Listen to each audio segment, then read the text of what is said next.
কি করে খাবে, কি করবে? আমরা এখন রাস্তায় বসে ছাড়া আর কোনো মানে উপায় নেই আমাদের। আমরা মরি, আপনি সেটাই দেখুন। আমরা মহিলারা কোনোদিনই বাইরে বেরোনি, কিন্তু আজকে আমাদের এটাই পেশা হয়েছে। আমাদের এটাই পেশা, আমাদের স্বামীরা আর কোনো মানে কাজে কর্মে যুক্ত নেই, আমাদের এই করে খেতে হয়। আমাদের মানে সংসারও চলে, ওদেরকেও আমরা খাওয়াই। এখন আর খাওয়াতে পারছি না, উনি পারলে আমাদের গরুগুলো এসে নিয়ে যান। মুসলিমরা গরু কিনছে না, রেগে আছেন নাকি মুসলিমদের উপর? না, আমাদের কোনো রাগারাগি নেই। মুসলিমরা আমাদের গরু কিনছে না ওনার জন্য, শুভেন্দু অধিকারীর জন্য। উনি মানে মুসলিমরা ভয় পেয়ে গেছে, উনি যেভাবে আইনটা বের করেছে, প্রশাসনের ভয় দেখাচ্ছে যে 6 মাসের জেল আবার জরিমানা। এই মানে এই ভয়তে কেউ আসছে না আমাদের গরু কিনতে। বিজেপি নিয়ে আসা আচ্ছা দিন, কতটা আচ্ছা দিন হয়েছে আপনাদের কাছে? না, কোনো আচ্ছা দিন হয়নি। বাঞ্ছনীয় নাকি? কষ্ট পাচ্ছেন আমার কথায়? আজকে একটা স্ট্যাটাস দেখলাম, আমার এই ছেলেটা দেখালো, বাবা আপনি একটু দেখেন। কি দেখালো? এক পাকিস্তানি পয়জন রয়ে গেছে বাংলাদেশে। মুসলমান কোনো আমার ভাই, মুসলমানকে আমি ভালোবাসি, কিন্তু এই পাকিস্তানি পয়জনরে ভালোবাসি না বাংলাদেশে।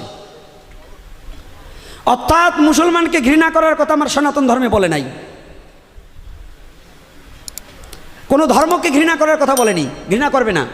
আপনার বাড়ির পাশে একজন মুসলমান আছে, সে বিপদে পড়লে তাকে সহযোগিতা করেন, কোনো আপত্তি নাই। তাকে সহযোগিতা করা যাবে না।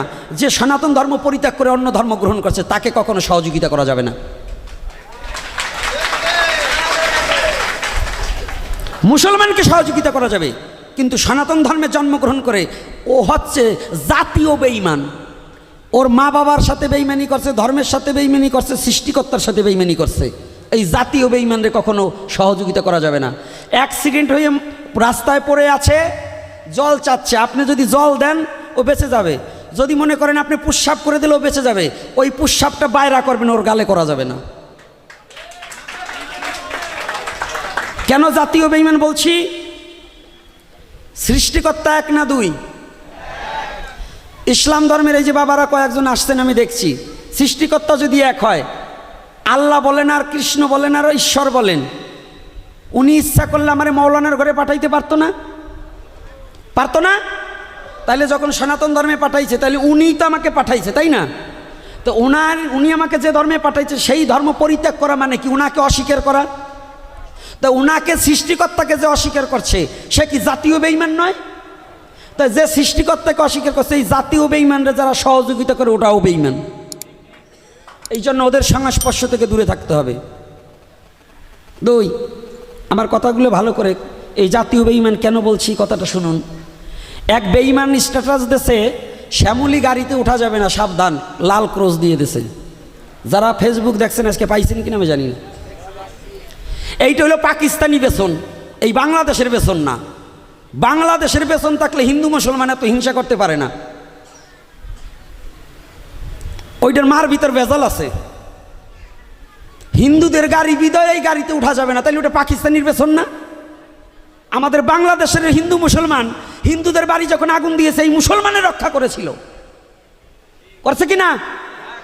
এই বাংলাদেশ স্বাধীনের সময় হিন্দুর চেয়ে মুসলমান বেশি মরছে, মারছে কি না?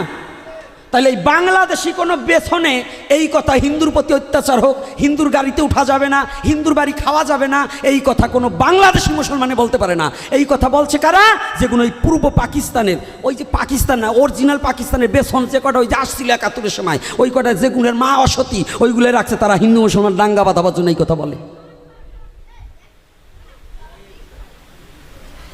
কত বড় দুঃসাহস! এটা প্রধানমন্ত্রী পর্যন্ত কেন আজকে বাংলাদেশের আওয়ামী লীগ হোক, বিএনপি হোক, রাজনীতি নেতারা দেখেনি? এইটা যে ফেসবুক থেকে ছাড়া হয়েছে, এটাকে ধরে উপযুক্ত শাস্তি না দিলে কেমনে ভাবি যে বাংলাদেশে হিন্দু নিরাপদে আছে? হিন্দুদের গাড়িতে ওঠা যাবে না, এইটা যদি আজকে বিচার না করে, আর কয়দিন পর বলবে যে হিন্দু এই দেশেই রাখা যাবে না। এই রাজাকারের গ্রুপে যদি খালি তার বাবার ফাঁসির রায় কার্যকর করবে, কিন্তু আমাদের প্রতি অত্যাচার হবে, এটা কি প্রধানমন্ত্রী দেখবে না? তাহলে তিনি জননেত্রী হবে কি করে? তিনি জননীর বাংলার মা হবে কি করে? বাংলার মা হতে হলে আমি সনাতনী, আমার এই সংখ্যালঘুর এই অধিকার এবং এই অন্যায় অত্যাচারের বিচার আমাদের প্রতি পদে পদে দিতে হবে। সুরক্ষা আইন প্রণয়ন করতে হবে। সামনে ইলেকশন, মিষ্টি কথায় ভোলা যাবে না। প্রধানমন্ত্রী যদি আমাদের এই সংখ্যালঘুদের প্রতি পক্ষে যদি একটা বিচারও না করে, তাহলে আমরা তার পক্ষে থাকবো না, না ভোট কোনো কেন্দ্রে যে ভোট দেবো না। কেন? আমার বাংলায় জন্ম, আমরা উড়ে আসিনি। হিন্দুর গাড়িতে যদি না ওঠা যাবে, হিন্দুর অনেক জায়গায় বাংলাদেশে আমি খতিয়ে দেব, অনেক জায়গায় হিন্দুর জায়গায় মসজিদ আছে, সেটা নামাজ পড়ো কি করে? নেই। তাহলে সে সমস্ত জায়গায় যদি নামাজ কায়েম হয়, সেটা যদি আল্লাহ শুনতে পারে, তাহলে হিন্দুর গাড়িতে উঠলে যদি এটার বিরুদ্ধে ক্রস চিহ্ন দিয়ে, লাল ক্রস দিয়ে, কেন? এটা কি বাংলাদেশে কি শুরু হয়েছে? এটার প্রতিবাদে যারা আপনারা আছেন সবার এক সঙ্গতাবদ্ধ হয়ে এটা আমাদের প্রধানমন্ত্রীর কাছে আবেদন জানাতে হবে। হিন্দু সংখ্যা, এই যে সংখ্যালঘু আইন প্রণয়ন করতে হবে, সুরক্ষা আইন, এটা আমাদের দাবি করতে হবে। শ্যামলীতে কি মুসলমান ছেলে পেলে চাকরি করছে না?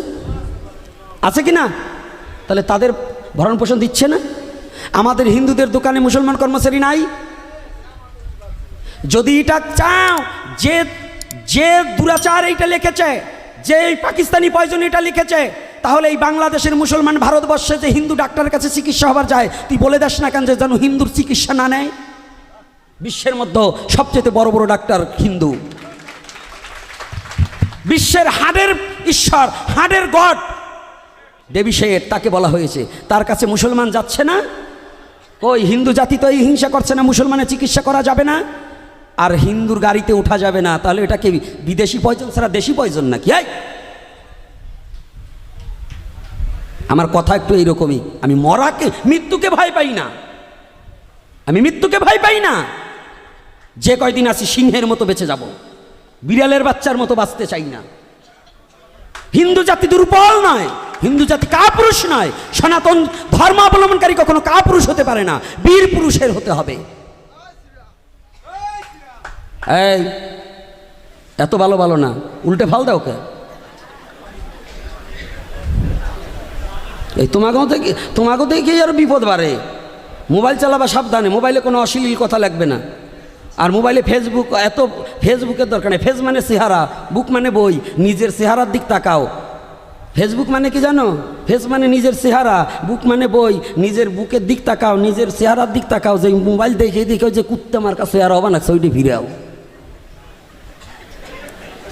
এই রাইট জায়গা বন্ধ করে কুত্তে মার্কা চেহারা ফিরাও, তাইলে একটু ভালো হবে। একটু দিয়ে দিলাম, রাগ করেন না। রাগ করছেন নাকি? কোথায় মিথ্যা বলছি? প্রয়োজন নাই, বলবেন না তো। ওই সাধু খালি কর করা টাকা নেবে, দীক্ষা কানে দিয়ে মাস গেলে চান্দা নেবে, ওরা জাতির জন্য কিছু করবার আসে নাই। যে গুরুদেব জাতির জন্য না ভাববে, খালি বউ ছেলে মেয়ে বাঁচাবার আসবে, ও গুরুই তো নয়। ওগুলো পরিত্যাগ করে দীক্ষা নিতে হয় আবার।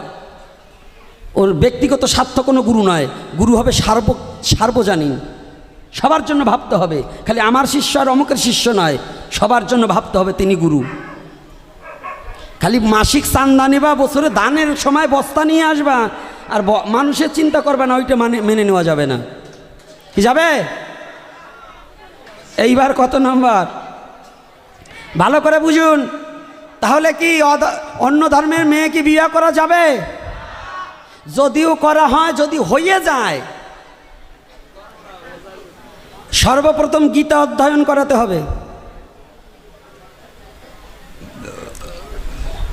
বেদ নিগম কল্পতরু বিগলিত ফলম, বেদের পরিপক্ক ফল হচ্ছে ভাগবত।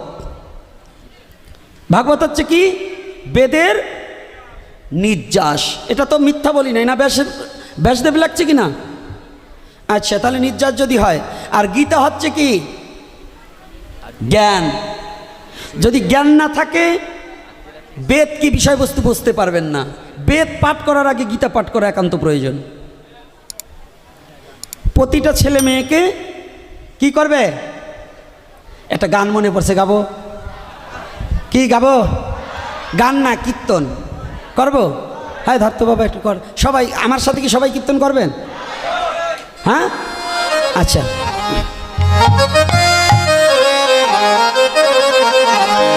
গীতাময় কি জয় বলো, জয়ের ধ্বনি করো। গীতাময় কি জয় বলো জয়ের ধ্বনি করো গীতাময় কি জয় বলো জয় ধ্বনি করো ওই ঘরে ঘরে গীতা রেখে গীতা পূজা করো ঘরে ঘরে গীতা রেখে গীতা পূজা করো তোমরা ঘরে ঘরে গীতা রেখে গীতা পূজা করো তোমরা ঘরে ঘরে গীতা রেখে গীতা পূজা করো গীতাময় কি জয় বলো জয়ের ধ্বনি করো গীতাময় কি জয় বলো জয় ধ্বনি করো গীতাময় কি জয় বলো জয় ধ্বনি করো আর গীতা ব্রহ্মা গীতা বিষ্ণু গীতা মহেশ্বর আর গীতা ব্রহ্মা গীতা বিষ্ণু গীতা মহেশ্বর গীতা ব্রহ্মা গীতা বিষ্ণু গীতা মহেশ্বর গীতা ব্রহ্মা গীতা বিষ্ণু গীতা মহেশ্বর গীতাময় কি জয় বলো জয়ের ধ্বনি করো গীতাময় কি জয় বলো জয় ধ্বনি করো গীতাময় কি জয় বলো জয়ের ধ্বনি করো গীতাময় কি জয় বলো জয় ধ্বনি করো গীতাই হবে একমাত্র পারের সম্বল গীতাই হবে এক